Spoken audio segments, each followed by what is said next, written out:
Hello students, एक बार पुनः मैं अपने YouTube channel physics the real life में आपका स्वागत करता हूं। जैसा कि आप लोग देख पा रहे हैं, पीछे मेरा टॉपिक लिखा हुआ है।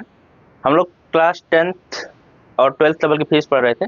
क्लास 10th की फिजिक्स में हम लोग पहुंचे कहाँ थे, तो पीछे हम लोगों ने रिफ्लेक्शन फिनोमेना पूरा कंप्लीट कर रखा था।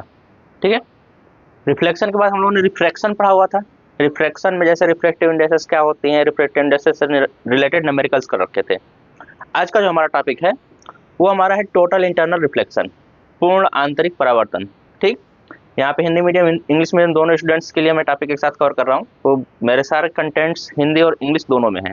ठीक है, तो टोटल इंटरनल रिफ्लेक्शन को जनरली हम लोग शॉर्ट में TIR भी बोलते हैं, बहुत जगह पे लिखा होगा TIR लिखा रहेगा शॉर्ट में। टोटल इंटरनल रिफ्लेक्शन होता क्या है, ठीक, तो शुरुआत करेंगे यहाँ से हम लोग। देखिए, पहले पेज पे मैंने सारी डिफिनेशन लिख रखी है। टोटल इंटरनल रिफ्लेक्शन क्या होता है, इंग्लिश में एक बार मैं डिक्टेट कर रहा हूँ। Total internal reflection is the phenomena in which when a ray of light enters from denser medium to a rarer medium and the angle of incidence exceeds a certain angle, then instead of being refracted the ray gets totally reflected into the same denser medium। ठीक, हिंदी में क्या लिखा गया है, जब कोई प्रकाश किरण एक सघन माध्यम से विरल माध्यम में प्रवेश करती है तो आपतन कोण एक निश्चित क्रांतिक कोण से अधिक हो जाने पर, आपतन कोण जो है यहाँ पे ध्यान दीजिएगा, एक निश्चित कोण से अधिक हो जाता है, जिसको हम लोग क्या बोलते हैं, क्रांतिक कोण। तो वह किरण अपवर्तित होने के बजाय पूरी तरह से उसी सघन माध्यम में परावर्तित हो जाती है, जिसे पूर्ण आंतरिक परावर्तन कहते हैं। अब देखिए, इसको थोड़ा समझिए क्या हो रहा है एक्चुअल में। जैसे आप लोगों ने पढ़ा हुआ है, मैंने पीछे क्या क्या पढ़ा रखा है। अगर हम मान लें कि ऊपर हमारा रेयर मीडियम है, यानी कि विरल माध्यम है, और नीचे क्या है, डेंसर मीडियम, सघन माध्यम। तो कोई भी लाइट रे, ये हमारा नॉर्मल हो गया, अगर रेयर मीडियम से डेंसर मीडियम में जाती है तो ये नॉर्मल की ओर बेंड करती है, मतलब एंगल ऑफ इंसिडेंस ये होता है, एंगल ऑफ रिफ्लेक्शन ये होता है। कब, जब रेयर मीडियम से डेंसर मीडियम में जाती है। अब केस को थोड़ा सा मैं उल्टा करने जा रहा हूँ। अगर हमारी लाइट रे यही डेंसर मीडियम से, एरो जरूर मार्क कीजिएगा, मैं यहाँ पे दूसरा बना रहा हूँ, डेंसर मीडियम से रेयर मीडियम में जाए तो ये नॉर्मल से दूर हटेगी। सिंपल सी बात है, कि अगर हमारी लाइट रे डेंसर मीडियम से रेयर मीडियम में जाए तो उस केस में क्या होगा, यहाँ पे हमारा एंगल ऑफ इंसिडेंस I बनेगा, यहाँ एंगल ऑफ रिफ्लेक्शन R बनेगा। यानी सघन माध्यम से विरल माध्यम में जाए तो उस केस में हमारा जो एंगल ऑफ रिफ्लेक्शन इसको बोलते हैं अपवर्तन कोण, ये क्या होगा, बढ़ेगा। ठीक, यानी कि जस्ट जब हम सघन माध्यम से विरल माध्यम में जाएंगे तो एंगल ऑफ इंसिडेंस यानी आपतन कोण को बदलने पर हमारा जो अपवर्तन कोण होगा, एंगल ऑफ रिफ्लेक्शन, ये क्या होगा, बढ़ेगा। ठीक, अब इसी चीज को लेकर आगे बढ़ेंगे हम। थोड़ा सा इस फिगर को मैं और क्लियर आउट करता हूं पूर्ण आंतरिक परावर्तन के लिए। ठीक है, अब देखिए, ये कोई हमारा माध्यम, ये सरफेस है जिसको हम लोग इंटरफेस बोलते हैं। इंटरफेस का मतलब होता है दो माध्यमों को अलग करने वाला सतह। ठीक, अब ऊपर हमारा अब की बार रेयर मीडियम है और नीचे क्या ले रहा हूँ, डेंसर मीडियम। यानी कि जैसे नीचे हमारा वाटर हो सकता है, ग्लास हो सकता है, कुछ भी हो सकता है, डेंसर मीडियम सघन माध्यम, ऊपर के लिए मैंने विरल माध्यम। अब यहाँ पर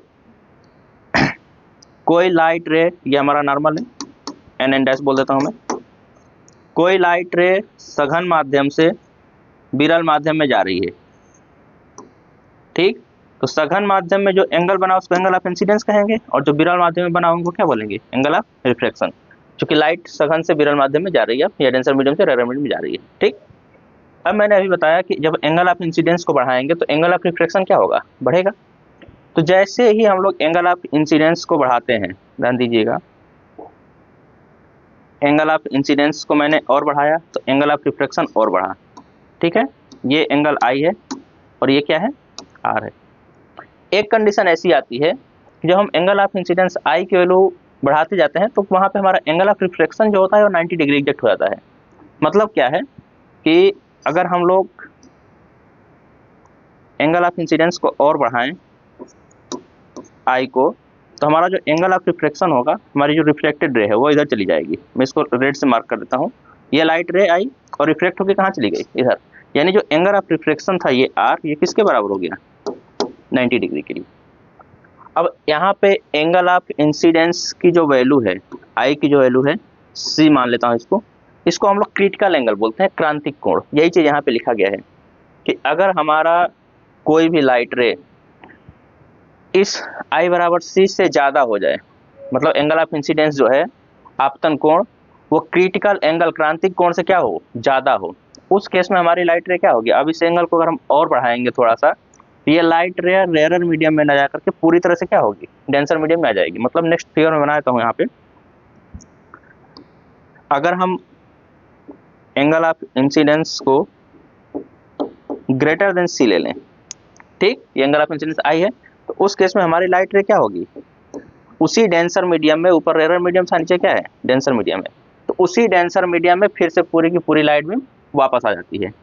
तो यहाँ पे क्या हुआ, ध्यान से देखिएगा, यहाँ पे सिर्फ और सिर्फ एंगल को बढ़ाए, एंगल ऑफ रिफ्लेक्शन बढ़ा, यहाँ पर भी एंगल को बढ़ाए हैं तो एंगल ऑफ रिफ्लेक्शन और बढ़ा है।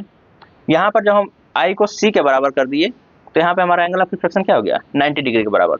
90 डिग्री होने का मतलब इसी एंगल को, जहाँ पर जिस इंसिडेंट एंगल पर एंगल ऑफ रिफ्लेक्शन क्या हो, 90 डिग्री हो जाए, यानी कि एग्जैक्टली 90 अंश। 90 अंश होने पर इस एंगल ऑफ इंसिडेंस को हम लोग बोलते हैं क्रिटिकल एंगल, यानी क्रांतिक कोण। ध्यान दीजिएगा चीज। तो अभी आगे मैंने लिख रखा है इसकी डिफिनेशन भी क्रांतिक कोण की, नेक्स्ट पेज पे है, इसको हम लोग बोलेंगे क्रांतिक कोण। अब क्रांतिक कोण से थोड़ा भी ज्यादा अगर एंगल ऑफ इंसिडेंस को किया गया, ठीक, यानी लाइट रे को और थोड़ा सा बेंड किया गया, तो क्या होगा, उस केस में हमारा जो एंगल ऑफ इंसिडेंस था वो I जो है C से ग्रेटर होने पर जो हमारी रे है वो ऊपर रिफ्लेक्ट ना होकर के उसी माध्यम में रिफ्लेक्ट हो जाएगी। यहाँ पे क्या हो रहा है, इसको रिफ्लेक्शन बोलते हैं। ऊपर जा रहा है तो इसको रिफ्लेक्शन बोलते हैं, अपवर्तन, और जब उसी माध्यम में अंदर चला गया, एक ही माध्यम में बाउंस बैक करने लगा, तो क्या हो जाएगा, उसको परावर्तन बोलते हैं, रिफ्लेक्शन। तो यहाँ पे क्या हो रहा है, देख रहे हैं कि एक माध्यम से किरण आई और दूसरी उसी माध्यम में चली गई, एक माध्यम से आई उसी माध्यम में वापस जा रही है, तो इसको क्या बोलेंगे हम लोग, रिफ्लेक्शन। ठीक, तो यहाँ पे जो लाइट रे होती है, जब ऐसे कंडीशन बनती है, तो यहाँ पे जो लाइट रे होती है वो पूरी की पूरी उसी माध्यम में वापस जाती है, रिफ्लेक्शन वाला पार्ट जो होता है बहुत कम हो जाता है। ठीक, मतलब most of the part of the light क्या होगा, उसी मीडियम में रिफ्लेक्ट हो जाएगा। इसीलिए इसको क्या बोलते हैं हम लोग, टोटल इंटरनल रिफ्लेक्शन। ये चीज ध्यान दीजिएगा, टोटल इंटरनल रिफ्लेक्शन। तो ये हमारी फिनोमेना होती है पूर्ण आंतरिक परावर्तन का। तो यहाँ पे आगे चलते हैं, थोड़ा सा डिफिनीशंस आप लोग नोट डाउन करते जाइएगा, इसलिए मैंने यहाँ पे नोट कर रखा है कि डिफिनीशंस लिखने में आप लोगों को दिक्कत ना हो। ये डिफिनेशन लिखने के बाद ये फिगर आप लोग बना सकते हैं, कम से कम 3 फिगर तो आप लोग बनाएंगे ही। एक ये बना दीजिए, दूसरा ये बना लीजिए, तीसरा ये बना लीजिए। हाँ, ये फिगर बनाने का तरीका कुछ भी हो सकता है, जैसे मैंने ऊपर रेयर लिया, नीचे डेंसर लिया। ठीक, कोई जरूरी नहीं ऊपर डेंसर ले सकते थे, नीचे रेयर ले सकते थे, कोई प्रॉब्लम नहीं आएगी, आप लोग कहीं भी ले सकते हैं। हाँ, बस एंगल का ध्यान दीजिएगा कि किस मीडियम से किस मीडियम में जा रहे हैं, तो एंगल कैसे चेंज होगा। जो हमारी रिफ्रैक्टेड रे है वो नॉर्मल की ओर बेंड होगी या नॉर्मल से दूर की ओर बेंड होगी। ठीक, टुवर्ड्स द नॉर्मल और अवे फ्रॉम द नॉर्मल, ये चीज ध्यान दीजिएगा। अब आगे बढ़ते हैं, तो सेकंड पेज पे मैंने कुछ चीजें लिख रखी है, जैसे मैंने पहली डिफिनेशन लिखी क्रिटिकल एंगल के लिए। क्रिटिकल एंगल क्या होता है, तो ध्यान से देखिए, the critical angle is that value of angle of incidence. क्या लिखा गया है, angle of incidence at which the light रे while passing from denser medium to rarer medium gets refracted and becomes parallel to the boundary of the plane of both the media, that is angle of refraction is 90 degree.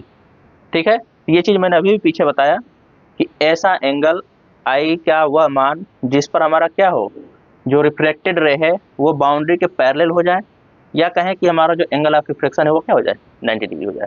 ठीक, तो आई के इस मान को हम लोग क्या कहेंगे, क्रिटिकल एंगल, क्रांतिक कोण। ठीक है, हिंदी में वही चीज लिखा गया है, क्रांतिक कोण आपतन कोण का वह मान है जिस पर प्रकाश सघन माध्यम से विरल माध्यम में जाते समय अपवर्तित होकर दोनों माध्यमों के सीमा तल के समांतर हो जाए। ठीक, यानी कि अपवर्तन कोण क्या हो जाए, 90 अंश। तो इस केस में क्या होगा, हमारा जो कोण होगा एंगल ऑफ इंसिडेंस यानी आपतन कोण, उसको हम क्या बोल देंगे, ये क्रांतिक कोण होता है। ठीक, या क्रांतिक कोण उसको नाम दिया जाता है। अब आगे है कंडीशन लिख रखा है मैंने कि कहीं पर भी टोटल इंटरनल रिफ्लेक्शन होने के लिए कंडीशंस क्या क्या होती हैं। तो एक चीज तो आप लोग ऊपर से देखते आ रहे हैं कि जो हमारा एंगल ऑफ इंसिडेंस है यानी आपतन कोण है वो क्रांतिक कोण से बड़ा होना चाहिए। ठीक, तो यहाँ पे मैंने दूसरा लिख रखा है दूसरे पॉइंट पे कि angle of incidence in denser medium must be greater than the critical angle for the pair of medium. ठीक, पेयर ऑफ मीडियम कहने का मतलब कि रेयर मीडियम कौन सा है और डेंसर मीडियम कौन सा है। ठीक, वो पेयर कुछ भी हो सकता है, जैसे कि ग्लास एयर हो सकता है, वाटर एयर इंटरफेस हो सकता है। ठीक, वाटर एयर हो सकता है, डायमंड हो सकता है, एयर हो सकता है, ग्लास वाटर हो सकता है। ठीक, ग्लास से कोई अगर रे वाटर में जा रही है तो ग्लास का रिफ्लेक्टिव इंडेक्स वाटर के रेस्पेक्ट में ज़्यादा होता है, तो ग्लास को क्या माना जाता है, पीछे में मैंने बताया था कि ग्लास को वाटर के कंपेरिजन में डेंसर मीडियम माना जा सकता है। ठीक है, तो ये चीज़ें हैं। दूसरा क्या दिया गया है, प्रकाश को सघन माध्यम से विरल माध्यम की ओर यात्रा करनी चाहिए, यानी कि light must travel from the denser medium to rare medium. दो कंडीशन है, लाइट डेंसर मीडियम से रेयर मीडियम में जानी चाहिए। ठीक, डेंसर मीडियम से रेयर मीडियम में जानी चाहिए पहली चीज, यानी कि सघन माध्यम से विरल माध्यम में जा रही हो। दूसरी चीज, सघन माध्यम में जो आपतन कोण हो वो क्रांतिक कोण से ज्यादा हो। और एक चीज ध्यान दीजिएगा, हर एक सरफेस के लिए, मतलब जो मैं अभी इंटरफेस की बात कर रहा था, ग्लास एयर इंटरफेस हो गया या वाटर एयर इंटरफेस हो गया, उसके लिए क्रांतिक कोण का मान अलग अलग होता है। हर एक सरफेस के लिए क्रांतिक कोण का मान क्या होगा, अलग अलग होगा। ठीक, तो अभी आगे हम लोग बात करेंगे क्रांतिक कोण के लिए कितना होगा। आगे चलते हैं, यहाँ पे दिया गया है अपवर्तनांक और क्रांतिक कोण के बीच संबंध। ठीक, तो यहाँ मैंने कुछ लिखा नहीं, इसको मैं ड्राइव कर देता हूँ यहीं पे। तो देखिए, आप लोग पढ़े हैं स्नेल्स लॉ, स्नेल का नियम क्या होता है। ठीक, तो वहाँ से हम लोग स्टार्ट करेंगे, sine i upon sine r is equal to n, हम लोग पढ़े हुए हैं। ठीक है, अब मैंने यहाँ पे क्या लिया हुआ है, स्टार्टिंग में देखिए पहले पेज पे, यहाँ से मैं लिख देता हूँ। यहाँ पे मैंने क्या लिया हुआ है, angle of incidence denser medium में है, ध्यान दीजिएगा, और एंगल ऑफ रिफ्लेक्शन कहाँ है, रेयरर मीडियम में। ठीक, तो हम क्या लिखेंगे, जैसे हम लोग लिखते थे शुरुआत में,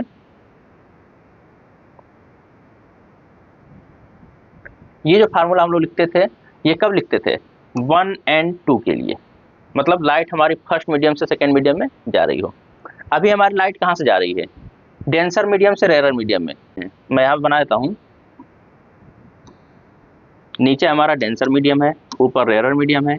एंगल ऑफ इंसिडेंस कहाँ बन रहा है, I is equal to C, denser medium में, और जो हमारी ये रे पैरेलल हो रही है, इसके लिए एंगल ये कहाँ बन रहा है, रेयरर मीडियम में। ठीक, ये आर बराबर 90 डिग्री है। तो डेंसर से रेयरर मीडियम में जा रहे हैं हम लोग, तो क्या लिखेंगे, फर्स्ट मीडियम डेंसर हो गया, डी एन आर, या इसी को क्या लिख सकते हैं हम लोग, डी एन आर। दोनों तरीके होते हैं लिखने का।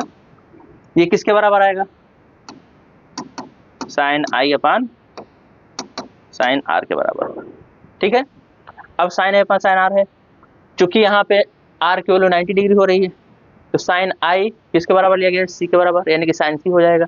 तो हमारे पास जो वैल्यू आ जाएगी वो कितनी आ जाएगी, मैं इसी को लिख रहा हूँ, डी एन आर की जो वैल्यू आएगी वो आ जाएगी साइन आई अपान साइन आई की जहाँ पे मैं सी लिख देता हूँ, आई को मैंने क्या मान रखा है, सी के बराबर, तो साइन सी अपान साइन 90 डिग्री। आई की वैल्यू सी रख दिया और आर की वैल्यू 90 डिग्री। अब साइन 90 डिग्री की वैल्यू 1 होती है, यानी कि यहाँ पर हमारे पास क्या आ जाएगा, D N R is equal to sine C. ये चीज ध्यान दीजिएगा, ये क्वांटिटी में जहाँ भी लिख रहा हूँ तो दोनों तरीके से लिखा जाता है, ऐसे भी लिखा जाता है, ऐसे भी लिखाता हूँ, तो कंफ्यूज मत होइएगा, कहीं ऊपर कहीं नीचे लिख रहा हूँ मैं, तो इसलिए कंफ्यूज मत होइएगा, इसलिए मैं दोनों इसीलिए लिख रहा हूँ ताकि आप लोगों को कंफ्यूजन हो, आपको जानते नहीं कि दोनों नोटेशन यूज किए जाते हैं। ठीक है, अब यहाँ पे डी एन आर की वैल्यू साइन सी के बराबर आ गई। हम लोग एक चीज़ और पहले से पढ़ रखे हैं, मैंने बताया था पीछे, 1 और 2 जो होता है ये 1 अपान 2n1 के बराबर होता है। ये फार्मूला रिफ्लेक्शन वाले लेक्चर में मैंने कवर कर रखा है, वहाँ पे मैंने बता रखा है कि 1 और 2 क्या होता है, लॉ ऑफ रिवर्सिबिलिटी हम लोग पढ़े थे, तो लॉ ऑफ रिवर्सिबिलिटी में किया हुआ था। ठीक है, इस फार्मूले का फिर से मैं यूज करूंगा, तो हमारे पास क्या है, डी एन आर है, तो जो डी एन आर आएगा उसको हम क्या लिख सकते हैं, 1 अपान आर एन डी लिख सकते हैं हम लोग। तो डी एन आर की जगह पे मैं क्या लिख सकता हूँ, अब यहाँ से मैं इस फार्मूले का यूज कर रहा हूँ, डी एन आर की जगह पे क्या लिख रहा हूँ, 1 upon R N D is equal to sine C, या यहीं से हम लोग क्या लिख सकते हैं, sine C is equal to 1 upon R N D. ये हमारे पास एक फार्मूला आ गया। अब देखिए यहाँ पे क्या समझ में आ रहा है, साइन सी क्या है, हमारा क्रिटिकल एंगल है।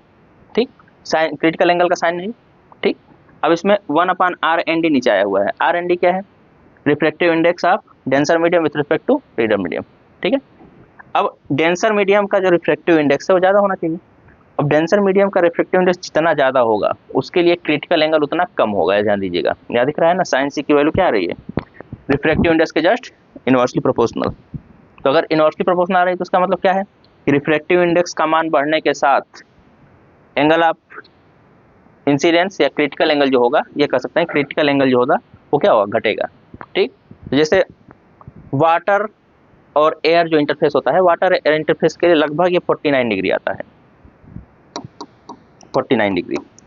ठीक, वाटर एयर सरफेस के लिए कितना आता है, लगभग 49 डिग्री।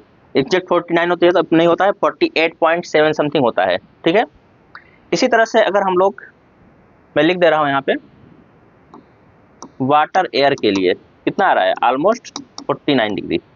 ठीक है, जब हम लोग ग्लास एयर की बात करते हैं तो ये कितना आता है, लगभग 42 डिग्री, ये भी 41.8 के समथिंग होता है।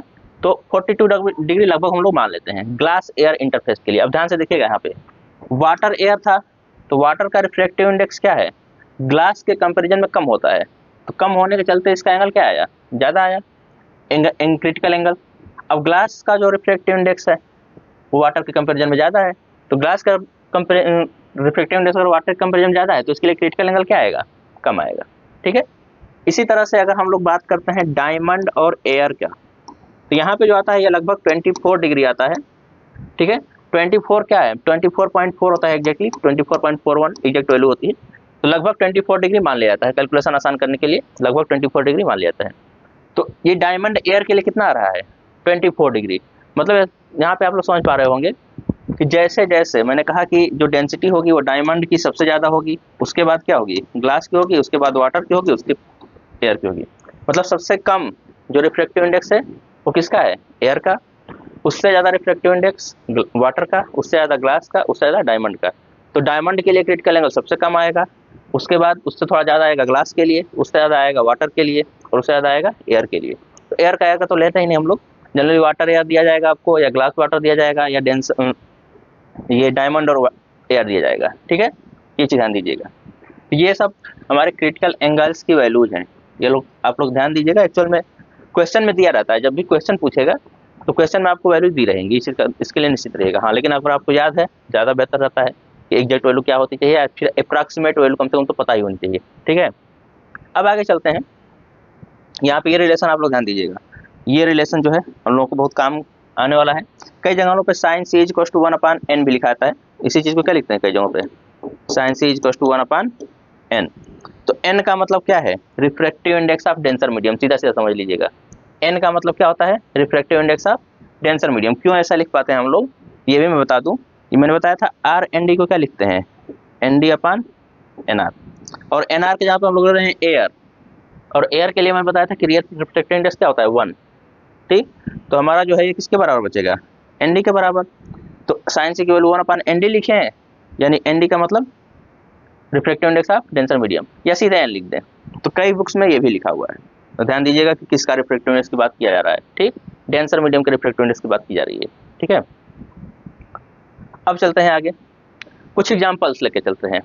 यहाँ पे हमारे पास क्या है, TIR के कुछ एग्जांपल्स जो हम लोग रियल लाइफ में कहीं देख पाते हैं। तो देखिए, जो डायमंड होता है, डायमंड एक स्टोन है, एक तरह समझ लीजिए। अब डायमंड में जो स्पार्कलिंग होती है, यानी कि जो हीरे की जो चमक होती है, वो इसके स्पेशल कट के कारण होता है। स्पेशल कट का मतलब क्या होता है कि हीरो को की जो कटिंग की जाती है वो कुछ इस तरह की जाती है कि उसके अंदर जब लाइट बीम एक बार इंटर करती है तो मल्टीपल रिफ्लेक्शंस होते हैं उसके। ठीक, जैसे यहाँ पे आप लोग देख पा रहे हैं एक फिगर, यहाँ पे स्पेशल कट किया गया डायमंड का, लाइट रे इधर से इंसिडेंट हुई, इधर से इंसिडेंट होने पर क्या हुआ, एक बार यहाँ पे जब ये डायमंड से एयर में जाने की कोशिश कर रहा था तो उस समय क्रिटिकल एंगल क्या है, एंगल ऑफ इंसिडेंस जो है क्रिटिकल एंगल से ज़्यादा है, और क्रिटिकल एंगल से ज़्यादा होने का मतलब, ज़्यादा का मतलब ये है 24.4 से ज़्यादा। ठीक, 24 डिग्री से ज़्यादा है एंगल ऑफ इंसिडेंस। अब इससे ज़्यादा होने के चलते क्या हुआ, इसका TIR हुआ, यानी टोटल इंटरनल रिफ्लेक्शन हुआ, और वो उसी डायमंड के अंदर ही फिर से मूव कर गया।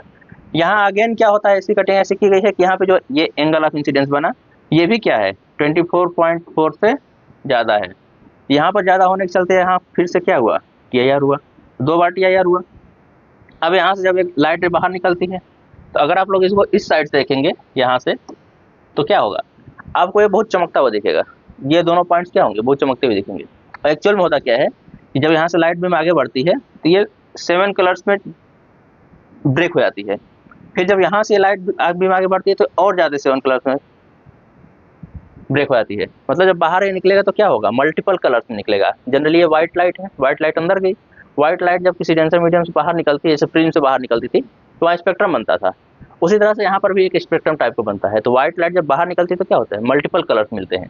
तो ये क्या है, स्पार्कलिंग ऑफ डायमंड किसके कारण होता है, उसके स्पेशल कट के कारण। तो ये चीज़ ध्यान दीजिएगा कि डायमंड जो इतना महंगा होता है, उसके महंगा होने का सबसे बड़ा रीज़न है उसकी कटिंग। उसकी जो कटिंग है और पॉलिशिंग है वो बहुत महंगी होती है। और उसका सबसे बड़ा रीज़न ये है कि उसको स्पेशली अगर कट ना किया गया, ढंग से कटिंग नहीं हुई, तो उसका कोई मतलब नहीं रहेगा, फिर स्टोन बन जाएगा, वो चमक नहीं आएगा उसमें। ठीक है, तो ये चीज़ होती है। अब चलते हैं अगले पेज पे। सेकेंड एग्जाम्पल, इसमें लिखा गया sparkling of cracks of window glass, यानी कांच में पड़ी दरारों का चमकना। कांच में पड़ी हुई दरारों का चमकने का मतलब क्या है, यहाँ पर देख पा रहे हैं एक टूटा हुआ ग्लास है, और टूटा हुआ ग्लास जो है उसका जो टूटा हुआ पोर्शन है, जैसे ये हो गया, ये वाला पोर्शन, ये वाला पोर्शन हो गया, वो ग्लास के कंपैरिजन में बहुत ज़्यादा चमक रहा है। ठीक, इतना चमकदार क्यों दिखाई देता है? होता क्या है कि जब इसमें नीचे तो ग्लास है, ऊपर भी ग्लास है, बीच में क्या आ गई, जहाँ क्रैक हुआ वहाँ एयर आ गई। अब लाइट बीम जब एक बार इस क्रैक के अंदर जाती है तो वो ग्लास से एयर में जाने की कोशिश करती है। ठीक है, जैसे मान लीजिए कि इधर से अगर लाइट बीम आ रही है तो क्या करेगी, ग्लास से एयर में जाने की कोशिश करेगी, बट एंगल ऑफ इंसिडेंस जो है क्रिटिकल एंगल से ज़्यादा होने के चलते ये इसी के अंदर टोटल इंटरनल रिफ्लेक्शन हो जाता है इसका। ठीक, और एयर फिल्म के अंदर बार बार मल्टीपल रिफ्लेक्शंस होने के चलते ये जो पूरा का पूरा हमारा क्रैक है वो क्या होता है, बहुत ज़्यादा चमकीला दिखाई देता है।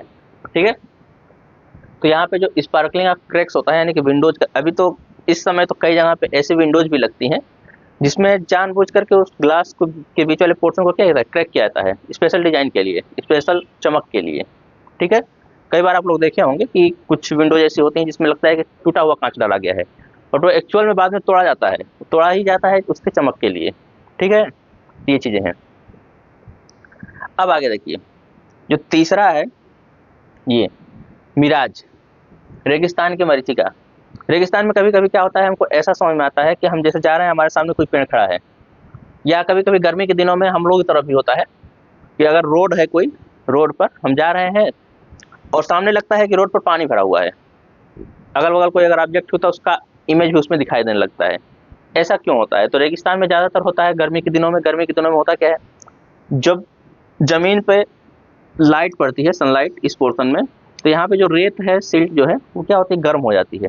अब गर्म होने के चलते वहाँ पे जो हवा आती है वो हवा रेयरर होती चली जाती है, मतलब विरल होती चली जाती है। हवा का मतलब क्या है, जब गर्म हवा होती है तो गर्म हवा फैलती है।